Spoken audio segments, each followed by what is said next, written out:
The famine tightened its grip across the lands, and hunger drove Joseph's brothers from Canaan to Egypt, unknowingly into the hands of the very brother they had betrayed. Joseph's brothers arriving at the grand gates of Egypt, dusty travelers with weary eyes, contrasted against gleaming golden Egyptian pillars and bustling markets. Clothed in fine linen and seated on a throne of authority, Joseph recognized them instantly, but they did not recognize him.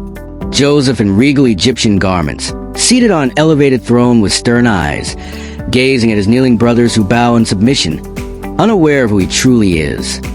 His heart wrestled with old wounds and new mercy. Would he repay them with vengeance or reveal himself in love? Joseph's internal conflict, half his face lit by sunlight, the other in shadow, while his brothers kneel before him, heads bowed low.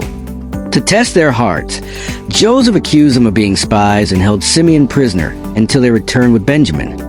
In the royal hall, guards seizing Simeon, Joseph's eyes unreadable, while the other brothers plead in desperation. Back in Canaan, Jacob wept bitterly at the demand to send Benjamin, the only remaining son of his beloved Rachel. Jacob clutching Benjamin's hands, his eyes filled with tears, the wind blowing to the flaps of his tent as the famine looms outside. With trembling hearts, the brothers returned, Benjamin among them, and Joseph's composure cracked. Benjamin stepping into Joseph's court, their eyes locking. A moment of divine tension in a grand, gold-lit palace.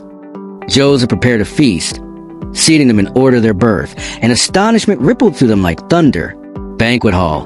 The brothers seated in perfect order, whispering to one another as Joseph watches silently from the head of the table. But the final test would come, with a silver cup hidden in Benjamin's sack and a storm of justice to follow. Soldiers uncovering the gleaming silver cup from Benjamin's bag, while the brothers cry out in shock, the palace guards closing in. Would the brothers abandon Benjamin as they did Joseph? Or would they finally choose love over envy? Judah stepping forward, hands raised in surrender, tears in his eyes, offering himself in place of Benjamin. Tears welled in Joseph's eyes as he watched the very men who once sold him now fight to protect his brother. The test was no longer theirs. It was his. Could he forgive? Could he reveal his heart? In part 7, the big reveal, masks fall, tears flow, and one of the most powerful reunions in Scripture unfolds.